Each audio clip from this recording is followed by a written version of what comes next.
The stock market collapse of 1929 and the Great Depression that followed hit the university and students as hard as it did the rest of the country. The club was only 5 years old at the time, but all the members sprang into action. The welfare committee saw a huge increase in requests from students for help buying clothing, textbooks, and help in finding jobs. Despite the hard times, or maybe even because of the hard times, the chrysanthemum tea was more popular than ever. This was the major fundraiser for the club, and it provided a distraction for people.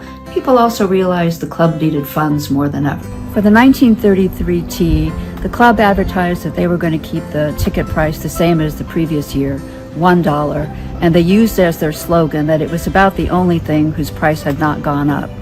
The Oakland Tribune covered the tea in great detail.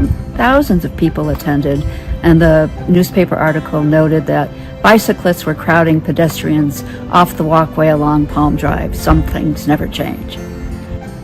Club members and students modeled fashions from the 1890s, pre-World War I, uniforms that Stanford women who served in World War I wore, and of course, modern fashions of the time.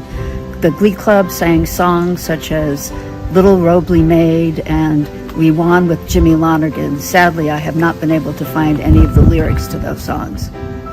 The club's tradition of inviting interesting faculty speakers to the meetings continued throughout this period. One month, 800 members and their guests attended a meeting at the brand new women's dorm, Lagunitas Hall.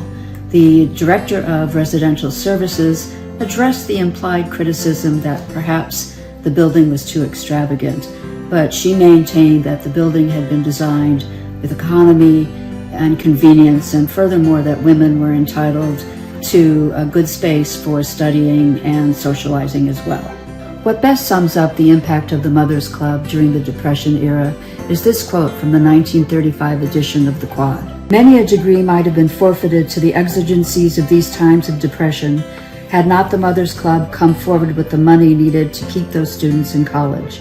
Sometimes it is merely the difference those lab fees make, or one in need of a third meal for a student trying to keep going on too low a subsistence budget. Sometimes it is an overcoat that is needed, or clean slacks for hardworking hashers. Perhaps a dentist bill has come unexpectedly, or new glasses are suddenly needed. Whatever the need, great or small, it can usually be met from the generous coffers of the Mothers Club.